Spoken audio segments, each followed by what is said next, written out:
Et bonjour Luce Bernard. Bonjour, bonjour. Bonjour Antoine Janton. Salut Philippe, bonjour à tous. Antoine, au sommaire de votre journal des médias. Un nouveau présentateur pour Complément d'enquête sur France 2, un journaliste d'investigation. Emmanuel Macron sur BFM TV aujourd'hui, interview en direct en début d'après-midi.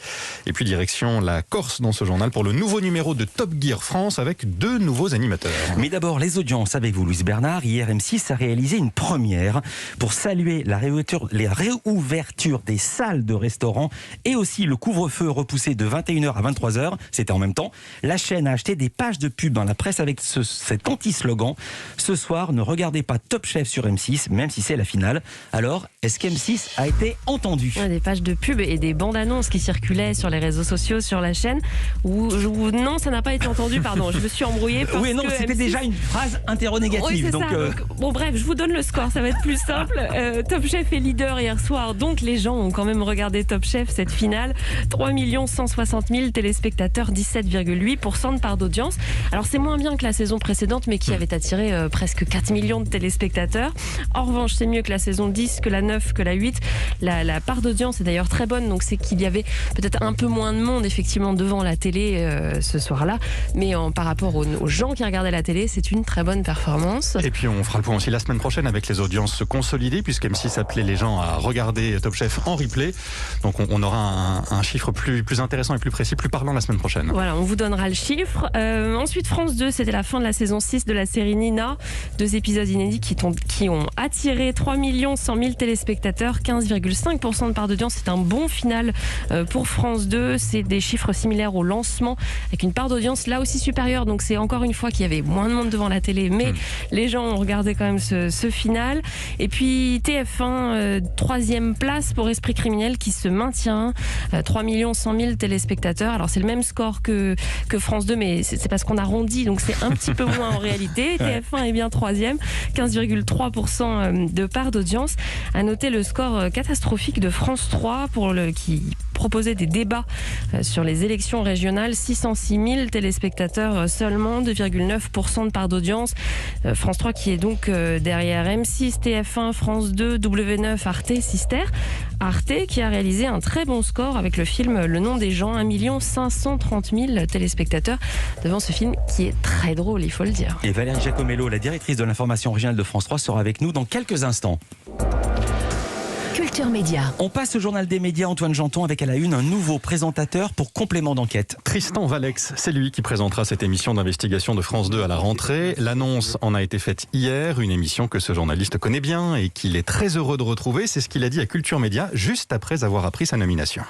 Cette nomination aujourd'hui, elle m'émeut parce que Complément d'enquête, c'est l'émission qui m'a fabriqué. C'est au sein de cette émission que j'ai appris à faire du magazine et à faire de l'investigation. J'ai été recruté à l'époque par Benoît Duquesne, qui est le fondateur de cette émission et qui m'a appris cette exigence, cette envie de penser contre soi-même, de faire des sujets qui soient compliqués et de jamais se tomber dans la facilité. Ce que je vais essayer d'accentuer au sein de Complément d'enquête, ce sont des choses qui existent déjà aujourd'hui avec une formidable équipe de reporters, c'est continuer dans cette exigence de faire du journalisme ambitieux, audacieux et d'intérêt général. Voilà, Tristan Valex qui travaille pour Envoyé spécial actuellement et qui a été choisi parmi de nombreux autres candidats. Il a été retenu pour son expérience et pour son travail d'investigation. Récompensé il y a 4 ans, il avait reçu l'un des prix les plus prestigieux du journalisme, le prix Albert Londres, pour une enquête sur Vincent Bolloré. Plus récemment, il a travaillé sur l'affaire Big Malion et sur l'affaire Pénélope Fillon.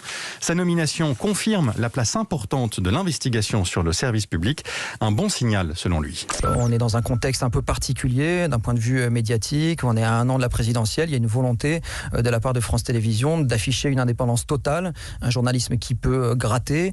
Ça reste une émission généraliste, un complément d'enquête. Il n'y aura pas de l'investigation politico-financière chaque semaine, mais néanmoins, je pense que c'est un bon message. Il y a, je pense, de la part de France Télévisions, la volonté de marquer sa différence par rapport à d'autres concurrents qui n'ont plus forcément la chance de pouvoir mettre à l'antenne des enquêtes ambitieuses et du vrai journalisme d'intérêt public. Tristan Valex au micro de Culture Média, il prendra ses fonctions à la rentrée, je vous le disais. D'ici là, Complément d'enquête continuera à être présenté par Jacques Cardos, qui lui va quitter le journalisme et devenir le directeur de communication de l'Olympique de Marseille. C'est lui, Jacques Cardos, qui sera à l'antenne ce soir. Au sommaire, Cancel Culture Minorité, qui sont les nouveaux censeurs. Rendez-vous à 22h55 sur France 2. Une interview du président pour BFM TV. Emmanuel Macron sera en direct sur la chaîne Info en début d'après-midi à 14h. 14h30. Un entretien réalisé à l'occasion de sa visite à Clairefontaine pour saluer les joueurs de l'équipe de France de football à la veille du début de l'Euro. Il sera mené cet entretien par Mohamed Bouafsi et Jean-Louis Tour, 2 journalistes sportifs du groupe Altis, à qui appartient BFM. Autre chaîne du groupe Altis, RMC Découverte, qui diffuse ce soir un nouveau numéro de Top Gear. Et c'est notre focus programme du jour. Et Top Gear, vous la connaissez peut-être, cette émission pour les passionnés de voitures en tout genre, dans laquelle les présentateurs se lancent des défis, affrontent des épreuves, participent à des courses presque toujours loufoques. Une émission tournée un peu partout dans le monde ces dernières années, en Afrique du Sud, au Japon, au Maroc, au Pérou, entre autres. Mais cette saison, moins de déplacements, sans forcément perdre au change. Exemple, ce soir, direction la Corse, l'endroit idéal pour un road trip, d'après Bruce Jouani, pilote et co-animateur de l'émission. Ça reste, je pense, un de mes meilleurs souvenirs de road trip, principalement à cause du lieu. Voilà, l'île de Beauté est absolument grandiose. On a fait le nord, que j'adore aussi, et voilà, c'était vraiment chouette. Les routes sont magnifiques, mais les chemins aussi sont magnifiques. Et on a été accueillis à bras ouverts par les locaux, et du coup, voilà, on a vu ce succès de petits cols de montagne en paysage absolument magnifique, avec quelques embûches, parce que les chemins, parfois, ils sont un petit peu esquintés. Donc ça tombait très bien, parce qu'on avait des 4x4. Des 4x4 qui ne passent pas facilement partout, même eux frottent quand même sur le sol dans certains petits chemins corses. Top Gear en Corse avec une équipe spéciale de présentateurs. L'un des 4 titulaires était absent, Le Tone, positif au Covid. Il a été remplacé par Estelle Lefébure, excellente copilote. Elle a déjà participé au Trophée Andros et au Rallye des Gazelles de courses automobiles. Autre petit nouveau, Vincent Lagaffe, qui a remplacé pour quelques séquences Philippe Lelouch. Lui devait jouer au théâtre. Luc Alphand et Bruce Jouani, eux, étaient bien là. Bruce Jouani, qui n'a pas été franchement perturbé par ces changements. Mes 2 autres acolytes ne m'ont pas manqué du tout. Ça fait 7 ans que je me les tartine à absolument toutes les émissions.